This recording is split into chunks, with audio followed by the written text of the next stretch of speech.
പ്രിയപ്പെട്ട പ്രേക്ഷകരെ, നമ്മളടക്കം മറ്റെല്ലാ മാധ്യമങ്ങളും തുടർച്ചയായി തത്സമയ സംപ്രേഷണം പ്രേക്ഷകരിലേക്ക് എത്തിക്കുന്നുണ്ടായിരുന്നു. ആ സംപ്രേഷണങ്ങൾക്കിടയിൽ വലിയ തിരക്കിൽപ്പെട്ട് ചില സുഹൃത്തുക്കൾക്കൊക്കെ പരിക്കേൽക്കുന്നതും നമ്മൾ കണ്ടു. ഏഷ്യാനെറ്റ് ന്യൂസിൽ ഒരു ക്യാമറമാനാണെന്ന് തോന്നുന്നു, അദ്ദേഹത്തിൻ്റെ ശരീരത്തിനും ചെറിയ പരിക്കെന്തോ അവിടെ ആ സംപ്രേഷണം ചെയ്യുന്നതിനിടയിൽ സംഭവിച്ചു. വലിയ തിരക്കായിരുന്നു. ആ തിരക്ക് പ്രത്യേകിച്ച് DC ഓഫീസിലേക്ക് എത്തുമ്പോൾ അണപൊട്ടിയാണ് ആളൊഴുകി വന്നത്. അവിടെ കാത്തുനിന്ന റെഡ് വോളണ്ടിയേഴ്സുമാരൊക്കെ വല്ലാതെ വെല്ലുവിളിക്കപ്പെട്ടു ഈ തിരക്കിനെ നിയന്ത്രിക്കാൻ. അതൊക്കെ ആ തത്സമയ ദൃശ്യങ്ങളായി പ്രേക്ഷകർ കാണുകയും ചെയ്തു. അങ്ങനെ നമ്മുടെ VS പോയി.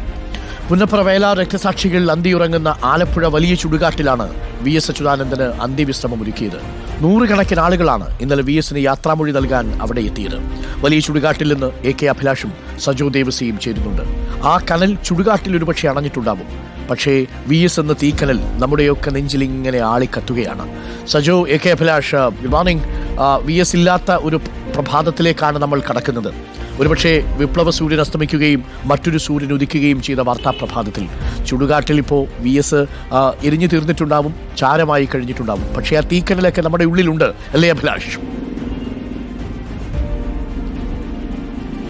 തീർച്ചയായിട്ടും എരിഞ്ഞടങ്ങുകയല്ല ചെയ്തിരിക്കുന്നത്, കൂടുതൽ ജ്വലിപ്പിച്ചുകൊണ്ടാണ് VS മടങ്ങുന്നത് എന്നുള്ളതാണ്. കാരണം ഒരു നൂറ്റാണ്ടിൻ്റെ വിപ്ലവ ചരിത്രം അടയാളപ്പെടുത്തി വരും തലമുറയ്ക്ക് കൈമാറിക്കൊണ്ടാണ് VS മടങ്ങുന്നത് എന്നുള്ളതാണ് ഏറ്റവും പ്രധാനപ്പെട്ട കാര്യം. നമുക്കറിയാം, നമ്മൾ ഇപ്പോൾ നിൽക്കുന്ന വലിയ ചുടുകാട്ടിലാണ്.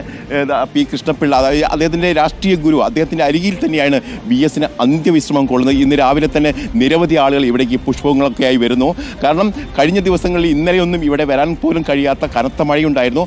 ആ ഒരു സാഹചര്യം എത്തിപ്പെടാൻ കഴിയാത്ത ആളുകളും അതോടൊപ്പം തന്നെ അദ്ദേഹത്തെ സ്നേഹിക്കുന്ന പലരുമാണ് ഇവിടേക്ക് ഇന്ന് രാവിലെ തന്നെ എത്തിക്കൊണ്ടിരിക്കുന്നത്. രാവിലെ തന്നെ വലിയ തിരക്കാണ്. കാരണം നമുക്കറിയാം, കഴിഞ്ഞ 2 ദിവസങ്ങളായി നമ്മൾ പിന്തുടരുകയാണ് ഇതുമായി ബന്ധപ്പെട്ട് ആളുകൾ എത്രത്തോളം ആണ് VSനെ തേടി എത്തിയതെന്ന് നമുക്കറിയാം. ഏതായാലും സജോ ദേവസി അടക്കം നമുക്കൊപ്പം ചേരുന്നുണ്ട്.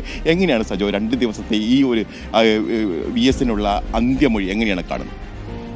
ഇതിനകത്ത് ഏറ്റവും പ്രധാനമായി കഴിഞ്ഞ ദിവസം, അതായത് ഈ അനുശോചന യോഗത്തിൽ മുഖ്യമന്ത്രി ആണ് VSനെ അനുസ്മരിച്ചപ്പോൾ പറഞ്ഞൊരു പ്രധാനപ്പെട്ട പ്രയോഗമുണ്ട്. അതായത് ആധുനിക കേരളത്തിൻ്റെ സൃഷ്ടിക്ക് പ്രധാനപ്പെട്ട പങ്കുവഹിച്ച ചുരുക്കം ചില മഹാരഥന്മാരിൽ ഒരാളാണ് VS എന്നാണ്. ഏറ്റവും ശരിയായ ഒരു അനുസ്മരണവും ആയിട്ടാണ് ഞാനതിനെ കാണുന്നത്. കാരണം അതാണ് നമ്മൾ ഈ കഴിഞ്ഞ ദിവസങ്ങളിൽ ഈ രാത്രിയും പകലും ഒക്കെ നീണ്ട ഈ മഴയത്തും വെയിലത്തും അതിനെല്ലാം അവഗണിച്ച് വലിയൊരു ജനസാഗരം VS എന്ന ആ മനുഷ്യന് വിട നൽകാൻ വേണ്ടി ഒഴുകിയെത്തി. ആരായിരുന്നു കേരളത്തിന് VS എന്നത് തെരുവിൽ കണ്ടു എന്നതാണ് ഈ വിലാപയാത്രയുടെ തെളിവ്. അത് VS എന്ന മനുഷ്യൻ, അതായത് സ്വാതന്ത്ര്യ സമര പോരാട്ട കാലം മുതൽ പിന്നീട് അങ്ങോട്ടേക്ക് ആധുനിക കേരളത്തിൻ്റെ സൃഷ്ടിക്കു വേണ്ടി VS നടത്തിയിട്ടുള്ള പങ്ക്, ആ ആധുനിക കേരളത്തിൻ്റെ സൃഷ്ടിയിൽ VSൻ്റെ പങ്ക് എന്താണ് എന്ന് ജനം തിരിച്ചറിയുന്നുണ്ട്. ആരാണ് VS എന്നത് തെരുവിൽ കൃത്യമായി മനുഷ്യർ പറയണം. അതായത് ആ ജനങ്ങൾക്കിടയിൽ നിന്ന് വന്ന നേതാവാണല്ലോ VS.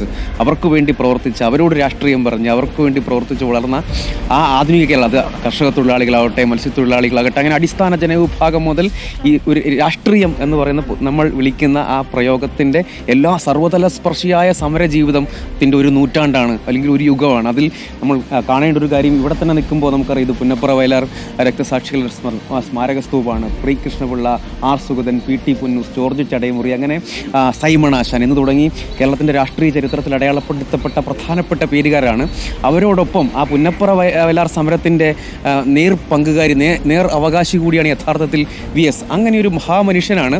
ആ മനുഷ്യൻ ജനങ്ങളോട് എങ്ങനെയാണ് സംവദിച്ചത്, അവരുടെ ഇടയിൽ, അല്ലെങ്കിൽ ഒരു കുറേ നാളുകളായി മുഖ്യമന്ത്രി പദത്തിൽ നിന്ന് ഇറങ്ങിയിട്ട് തന്നെ 1.5 പതിറ്റാണ്ട് പിന്നിടുന്നു, അല്ലെങ്കിൽ സജീവ ആക്റ്റീവ് പൊളിറ്റിക്സിൽ നിന്നോ പൊതു വിഷയങ്ങളിൽ നിന്നോ മാറി നിന്നിട്ട് ഇത്രയും കാലമായി ആ ഒരു മനുഷ്യന് കേരളത്തിലെ പല തട്ടുകളിൽ നിൽക്കുന്ന അനേകായിരം മനുഷ്യർ, അല്ലെങ്കിൽ ലക്ഷങ്ങൾ അങ്ങനെ ഒഴുകിയെത്തി ഈ വിധം സമാനതകളില്ലാത്ത വിട നൽകൽ എന്ന് പറയുമ്പോൾ അത്രയും പ്രിയപ്പെട്ട, അല്ലെങ്കിൽ കേരള മനസാക്ഷിയുടെ നീതിബോധത്തിൻ്റെ യഥാർത്ഥ പ്രതീകമായിരുന്നു VS എന്നതിൻ്റെ തെളിവ്. ഇന്നലെ ഈ പുലർച്ചെ ഏതാണ്ട് ഒരു 5 മണിയോടുകൂടി 4 മണിയോടുകൂടി ഞാനൊരു 10 വയസ്സ് മാത്രം പ്രായമുള്ള ഒരു പെൺകുട്ടിയോട് ചോദിക്കൂ, എന്തുകൊണ്ടാണ് ഇവിടെ വന്നത്? കാരണം എനിക്ക് അമ്മ പറഞ്ഞു തന്നിട്ടുണ്ട്, ആ ഒരു വിപ്ലവത്തെക്കുറിച്ച് അറിയാം, അതുകൊണ്ടാണ് ഞാൻ VSനെ കാണാൻ വന്നത്. ഏതാണ്ട് പുലർച്ചെ 4 മണിക്കാണ്. അത്തരത്തിൽ വരും തലമുറ കൂടി പ്രചോദിതമാകുന്നു. VS ഒരു പാഠപുസ്തകമാണ്. കാരണം എല്ലാ തലമുറയിലും പെട്ട മനുഷ്യരോട് ഇക്കാലത്തും സംവദിക്കാൻ VSന് കഴിഞ്ഞിരുന്നത്. എല്ലാ രാഷ്ട്രീയക്കാർക്കും, മനുഷ്യർക്ക് എല്ലാവർക്കും VS പാഠപുസ്തകമാണ്. പരിക്കനായ ഒരു വ്യക്തി എങ്ങനെ ഇത്ര ജനകീയനായി ചോദ്യം കൂടി അവിടെ മഴ ഇപ്പോഴും പെയ്യുന്നുണ്ടോ, അതോ ഇന്നലെ പ്രകൃതി പോലും കരഞ്ഞ് നിന്ന ആ മഴ VSനെ പോലെ ഇങ്ങനെ ജനമിങ്ങനെ പെയ്തിറങ്ങുന്ന സമയത്തുള്ള ആ മഴ ഇപ്പോഴും തുടരുന്നുണ്ടോ, ചാറ്റൽ മഴയായിട്ടെങ്കിലും?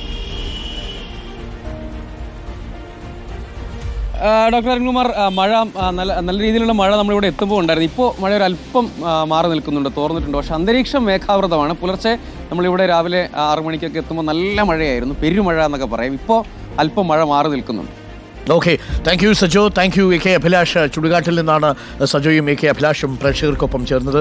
VS-ന്റെ ചിത അങ്ങനെ അടങ്ങുകയാണ്. അങ്ങനെ ഒരു ഓർമ്മ നമ്മുടെ മനസ്സിലേക്ക് ഒരു തീക്കനൽ പോലെ നിൽക്കുന്നുണ്ട്.